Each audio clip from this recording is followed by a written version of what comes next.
अस्सलातु वस्सलामु अला ख़ातमुन नबिय्यीन व अला आलिहि व सहाबिहि अजमाइन। बिस्मिल्लाहिर रहमानिर रहीम।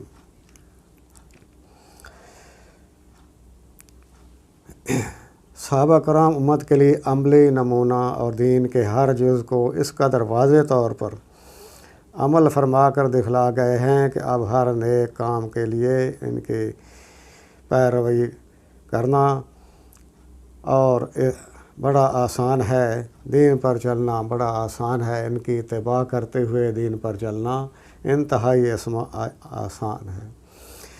इसार और गमखारी के बाब में उन हज़रात का इत्तिबा भी दिल गुर्दा वालों का काम है। सैकड़ों हज़ारों वाक़यात ऐसे हैं जिनको देखकर बजुज़ हैरत के कुछ नहीं कहा जा सकता। एक वाक़या है, अबू जहम रज़ी अल्लाह ताला अन्हो, हज़रत अबू जहम रज़ी अल्लाह ताला अन्हो कहते हैं कि यरमौक की लड़ाई में मैं अपने चचाज़ाद भाई की तलाश में निकला और इस ख्याल से पानी का मशकेज़ा भी साथ ले लिया कि अगर इसमें से कुछ रमक बाकी हुई तो पानी पिला दूंगा और हाथ मुंह धो दूंगा। वो इत्तेफाक से पड़े हुए मिले। मैंने इनसे पानी का पूछा। उन्होंने इशारा से मांगा कि इतने में बराबर से दूसरे ज़ख्मी ने आह की आवाज़ निकाली। चचाज़ाद भाई ने पानी पीने से पहले इसके पास जाने का इशारा किया। इसके पास गया और पूछा तो मालूम हुआ कि वो प्यासे हैं और पानी मांगते हैं कि इतने में उनके पास वाले ने इशारा कर दिया। उन्होंने भी पानी पीने से कबल इसके पास जाने का इशारा किया। इतने में वहाँ पहुँचा तो वो अल्लाह को प्यारे हो चुके थे। वापस दूसरे साहब के पास आया तो वो भी अल्लाह को प्यारे हो चुके थे। इसके बाद मैं वापस अपने चचाज़ाद भाई के पास आया तो वो भी विसाल कर चुके थे। ये हैं हमारे असलाफ़ के इसार के खुद प्यासे जान दे दी और अजनबी भाई से पहले पानी पीना गवारा नहीं किया। अल्लाह रब्बुल इज़्ज़त हमें भी सहाबा जैसा सहाबा के अमल नक्श कदम पर चलने की तौफ़ीक़ अता फ़रमाए।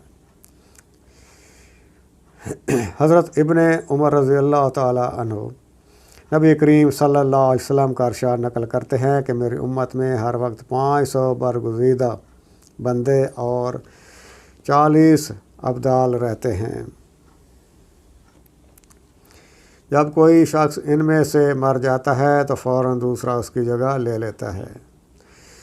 साबर कराम रज़वानुल्लाह अजमईन ने अर्ज़ किया कि इन लोगों के ख़ुसूसी अमाल क्या हैं, तो आप सल्लल्लाहु अलैहि वसल्लम ने इरशाद फरमाया कि जुल्म करने वालों से दरगुज़र करते हैं और बुराई का मामला करने वालों से एहसान का बर्ताव करते हैं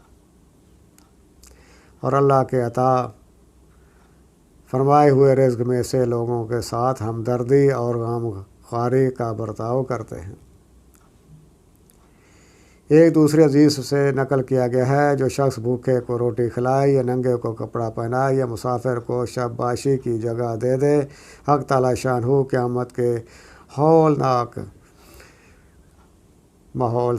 हौलनाक मनाज़र से उसको पनाह देते हैं।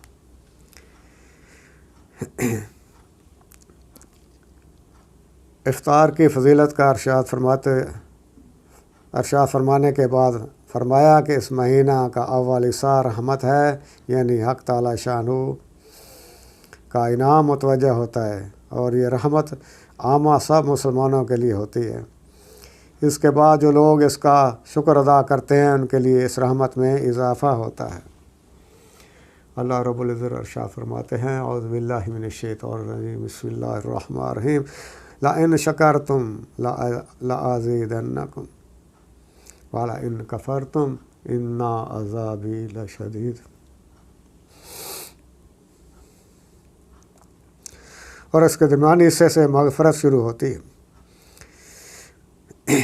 اللہ رب العزت ارشاد فرماتے ہیں جس کا مفہوم یہ ہے کہ اگر تم شکر ادا کرو گے تو میں اس نعمت کو بڑھا دوں گا، اور اگر تم ناشکری کرو گے تو میرا عذاب بہت شدید ہے۔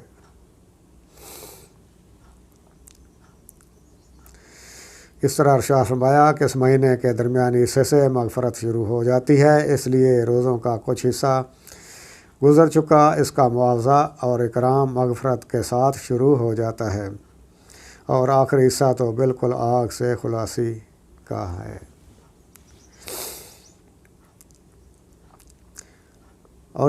اور بھی بہت سی روایات میں ختم رمضان پر آگ سے خلاصی کی بشارتیں وارد ہوئی ہیں۔ رمضان کے 3 حصے کیے گئے ہیں، جیسا کہ مضمون بالا سے معلوم ہوا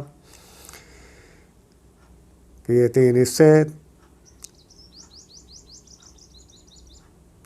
اور مغفرت اور آگ سے خلاصی کے درمیان میں فرق یہ ہے کہ آدمی 3 طرح کے ہوتے ہیں۔ ایک وہ لوگ جن کے اوپر گناہوں کا بوجھ نہیں، ان کے لیے شروع سے رحمت اور انعام کی بارش شروع ہو جاتی ہے۔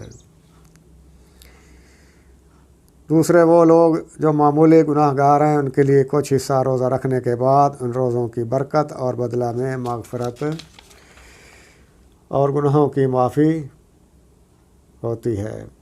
تیسرے وہ لوگ جو زیادہ گناہ گار ہیں، ان کے لیے زیادہ حصہ روزہ رکھنے کے بعد آگ سے خلاصی ہوتی ہے، اور جن لوگوں کے لیے ابتدائی سے رحمت تھی، ان کے گناہ بخشائے تھے، ان کا تو پوچھنا ہی کیا، ان کے لیے رحمتوں کے کس قدر انبار ہوں گے۔